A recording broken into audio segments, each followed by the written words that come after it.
Dan Mullen is gone. Who will replace him? And we'll take a look at a preview or keys to victory for Florida versus Florida State this Saturday, only here on Locked On Gators. You are Locked On Gators, your daily podcast on the Florida Gators.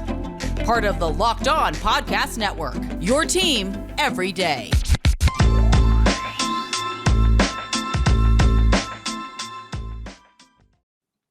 Hello and welcome back to another episode of Locked On Gators, part of the Locked On Podcast Network, your team every day. Thanks for making Locked On Gators your first listen of the day. We are available daily and free wherever you listen to podcasts. Happy Thursday and happy Thanksgiving for those who celebrate. I am Brandon Olson. You can find me on Twitter at WNS_Brandon. I'm also the founder of Whole9Sports.com. You can find all of my written work. Diving right into this, we're looking at three more potential head coaches. This one, going to be a little bit of fun. We're gonna have a little bit of fun with it. First up, Lincoln Riley, the Oklahoma head coach. He was a former quarterback in college for Texas Tech. He worked his way up from Texas Tech to East Carolina before joining Oklahoma as the quarterback coach and offensive coordinator before becoming the head coach. And he's done a pretty damn good job. He does a very good job at recruiting quarterbacks specifically. But when you look at the quarterbacks that he can bring to Oklahoma, imagine who he could bring to Florida, especially with the pass catchers that he can bring. Because, of course, we know Florida, Louisiana, Georgia, they produce a ton of athletic pass catchers. So imagine having those players already in your vicinity for Florida with the star quarterbacks that Lincoln Riley will bring in, whether they're transfers or high school recruits, because Lincoln Riley, of course, has done a great job with transfer quarterbacks like Kyler Murray, Baker Mayfield, and Jalen Hurts.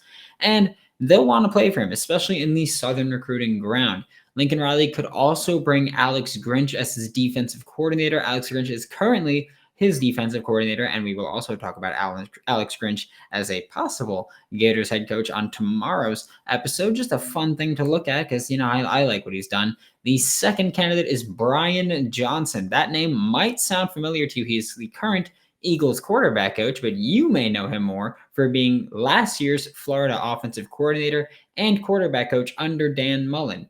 Jalen Hurts is the quarterback for the Eagles now, of course, and he has found tremendous success this season. Sure, a solid part of it at least is from Nick Sirianni, the new head coach of the Philadelphia Eagles. However, Brian Johnson has without a doubt played a part in making this offense simple enough and effective enough for Jalen Hurts to run and letting him get going. And don't forget, Brian Johnson was here when we had Kyle Trask lighting the world on fire with Kyle Pitts and Kadarius Toney and Tyree Cleveland and just this amazing team that we had in 2020. I still think that talent-wise, we might have had a better team in 2021. I just think coaching, while it was generally the same coaching staff, it just wasn't there. And I think Brian Johnson is a long shot to be the next Florida Gators head coach. I would say it's more likely that he takes an offensive coordinator job here than a head coach job, but I will not rule anything out. And Brian Johnson was a key piece in recruiting players like Emory Jones, Jason Marshall, Xavier Henderson, and others that are currently Florida Gators still. And so if he were to return, we don't have to worry about losing the locker room. He left, he came back to coach these guys. So we would not have to worry about that. And I mean, without a doubt, this team would maintain, and I know a lot of people want to keep an offensive coach. So this team would maintain that offensive-minded coach, that offensive-oriented coach. This team would probably run a little bit of a simpler offense because while the offense was generally simple under Dan Mullen, it wasn't as simple as the Philadelphia Eagles offense currently is. It's very simple. It's not super sustainable, but college, they tend to adapt less. So maybe Brian Johnson can get that going. And the final person to talk about is saving the best for last today, Matt Campbell, the Iowa State head coach. You guys know by now I love him. I went to Toledo while Matt Campbell was the head coach at Toledo, so that was amazing. But there are some pros and cons with Matt Campbell. Similar to Luke Fickell, the Cincinnati head coach who I spoke about on yesterday's episode, Matt Campbell's not someone who's recruited a ton in the South. Sure, he's gotten guys like Deontay Johnson, who's currently the Pittsburgh Steeler. He's from Florida, or the state of Florida, of course. He went to Toledo under Matt Campbell, but Jason Candle, the current head coach at Toledo, is the one who developed him into the NFL receiver you see today. So Matt Campbell hasn't recruited a ton in the South because, of course, he was from a small school in Ohio, and then he's at a lower tier Power 5 in Iowa. So he doesn't really have that Southern connection here. And also Matt Campbell is more of a disciplinarian than a coordinator, which means that unlike Brian Johnson, Lincoln Riley, any other guys that I've spoken about, Matt Campbell is the only one who is not a play caller at all. He's a disciplinarian, not a coordinator. He would likely bring John Heacock on as his defensive coordinator. I think that's why. I'm sorry. I think that's what would happen, for the very simple reason that I think Tom Manning, the current offensive coordinator at Iowa State, would then be promoted to the head coach at Iowa State should Matt Campbell leave, because Tom Manning has been there for 5 years. He took 1 year off from Iowa State to be a tight ends coach in the NFL, so he has the NFL reputation that he could bring up.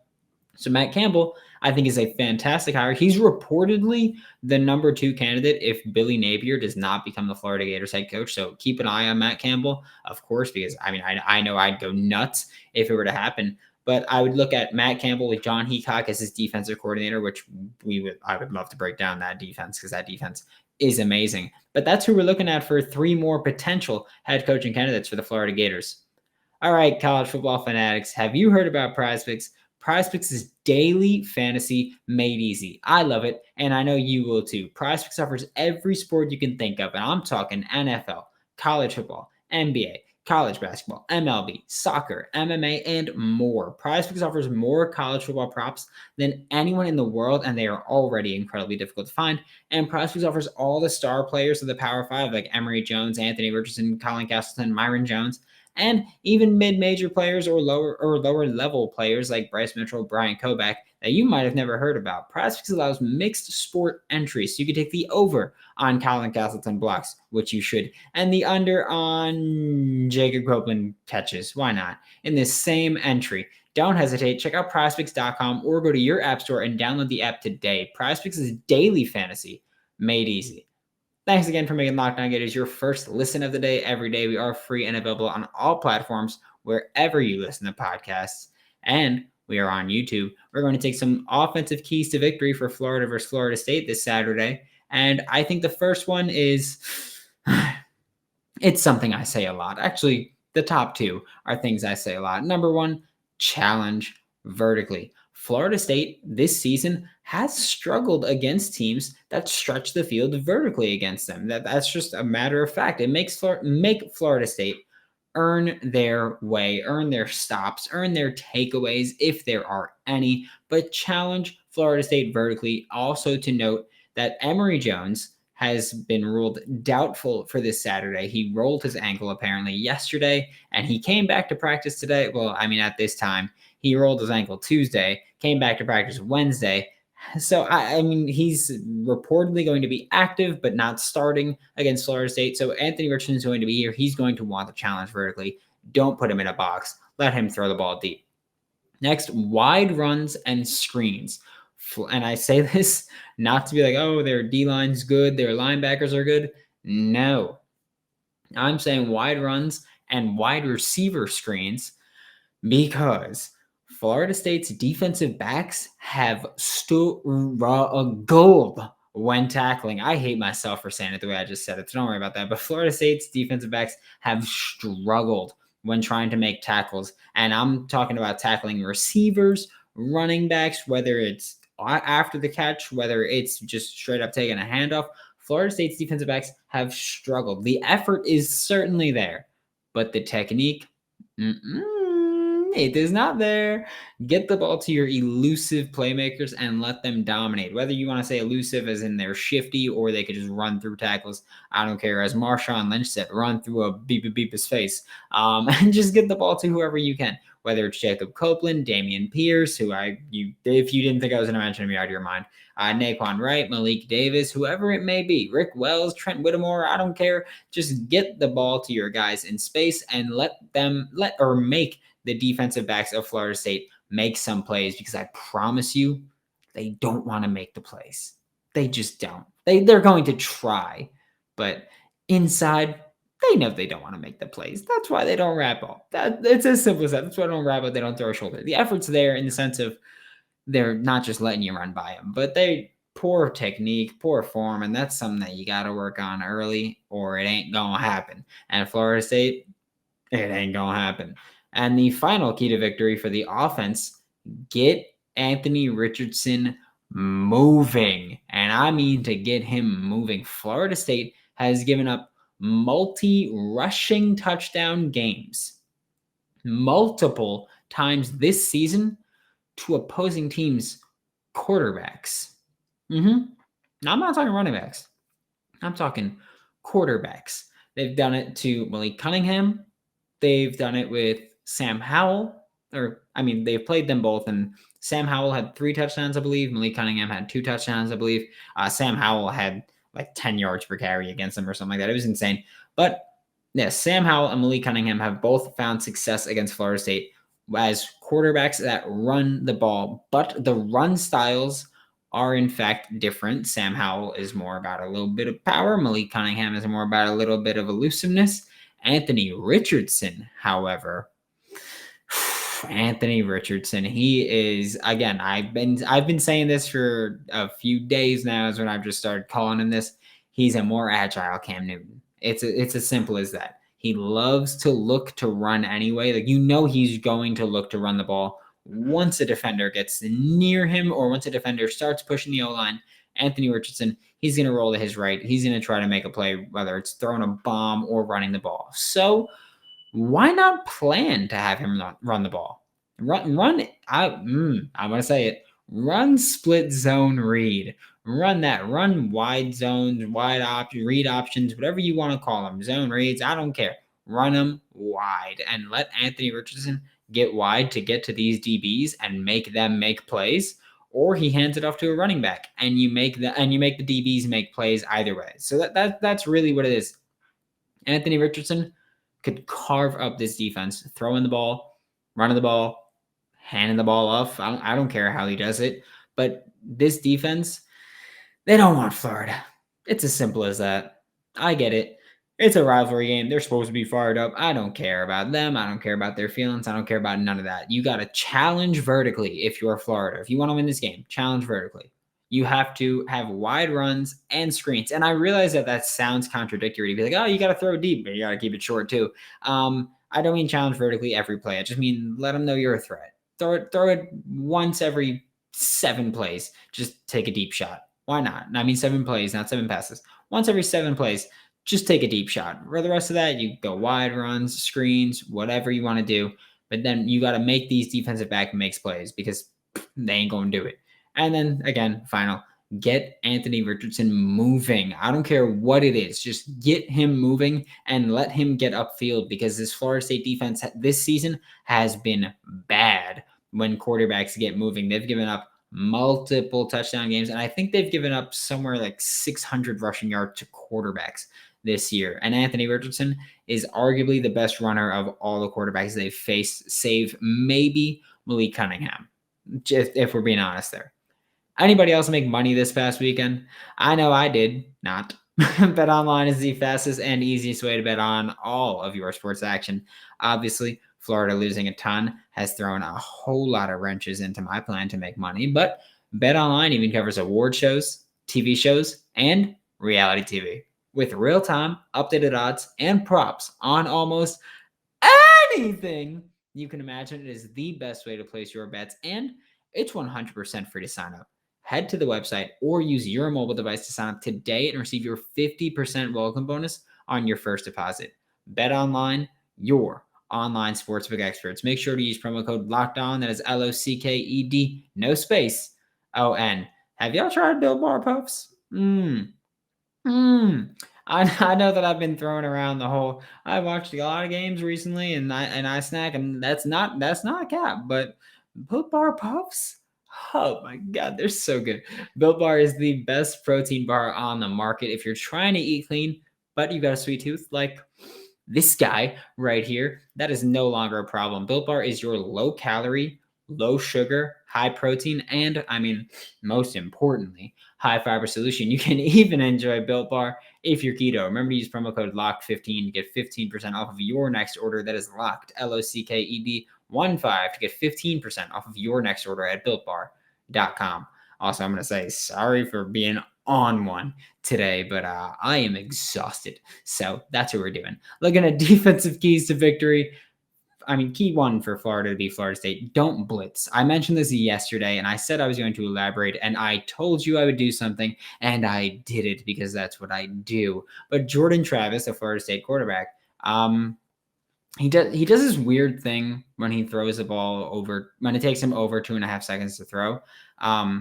It's a weird thing called he sucks when he does it. Jordan Travis throws the ball in less than 2.5 seconds. He's completing 68% of his passes, 8 touchdowns, 1 interception. And he does that about 40% of his passes. When he takes more than 2.5 seconds to throw, completing just 58% of his passes, a drop off of 10%. So, yeah, that's pretty bad. 6 touchdowns, so 2 less touchdowns, and 4 interceptions, so 3 more interceptions. And he does that about 60% of his passes. So it's not like he's had a ton more opportunities with holding the ball longer. He does them, I mean, not even, but not completely lopsided. So make him read the defense. Make Jordan Travis read the defense.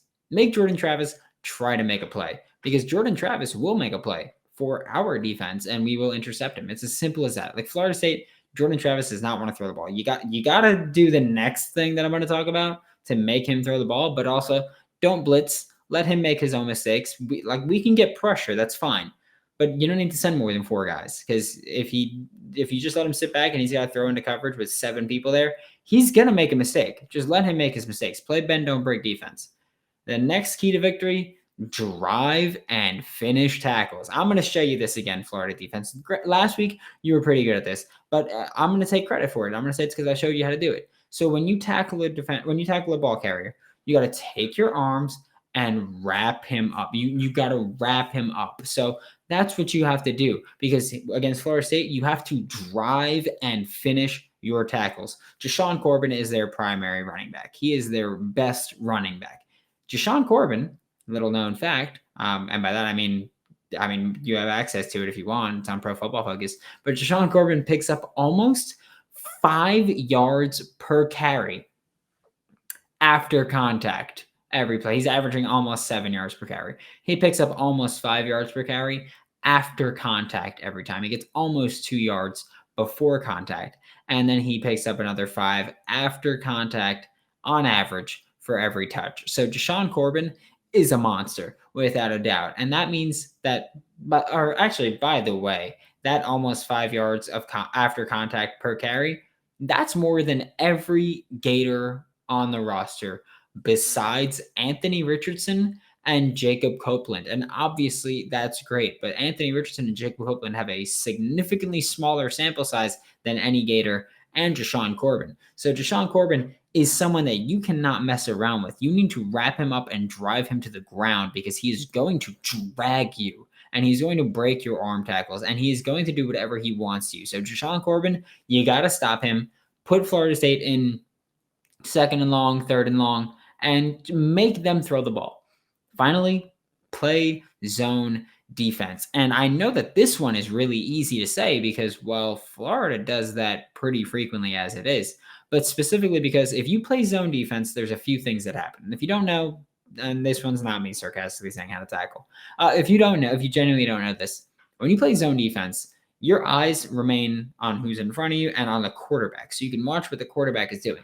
And that's a very important thing, because when you play zone defense against a quarterback like Jordan Travis, one, he's going to make mistakes. So you can watch him and see where the ball is going to go and make a play on it. And that's wonderful. But there's another thing that you need to watch with Jordan Travis. Jordan Travis is a very good runner of the ball. So if you're playing zone, your eyes are in front of you. Your eyes are watching Jordan Travis as it is. And you can see when he's getting ready to take off, when he is taking off, when he's rolling out, when he's doing whatever. It also helps when they hand the ball off or when they run these zone reads that they run. Because again, Florida State's offense, not super different from Florida's offense. Mike Norvell runs that wide zone style. If anything, that's the biggest difference. They go more wide zone than Florida. But Florida State, not that different offensively from what we've seen from Florida with Dan Mullen. Not really sure how they'll look this week particularly, But that's a big thing with Florida and Florida State, that's a very good similarity, or a very common similarity between the two. So playing zone defense here, which I know cover one is usually the way to beat Florida's defense or beat Florida's offense, but zone defense here is great because Jordan Travis makes a lot of mistakes and they can run the ball and Jordan Travis can run the ball. So keeping him in front of you as a runner, watching him make mistakes, keep your eyes in the backfield, be allowed to make these plays. Fantastic for Florida if we can do that. And again, Florida already does it. Florida's a pretty, I don't want to say cover three heavy, but they call cover three more than the huge majority of coverages. Not that they call anything like 70% of the time, but you get my point. Thanks for making Locked On Gators your first listen of the day every day. We are free and available daily wherever you listen to podcasts. Happy Thanksgiving. We will have an episode tomorrow. Don't miss out tomorrow when I'm joined by, well, first of all, we'll look at more coaching candidates again, and I'll be joined by Ian Cummings to talk about Florida Gators in the NFL draft. Now make your second listen Locked On Bets your daily one-stop shop for all of your gambling needs. Locked On Bets, hosted by your boy Q, with expert analysis and insight from Lee Sterling. For Locked On Gators, I'm Brandon Olson. Don't forget to follow me on Twitter at WNS_Brandon. You can find all of my written work with whole9sports.com. That is WHOLENINE Sports. And I will see you all tomorrow.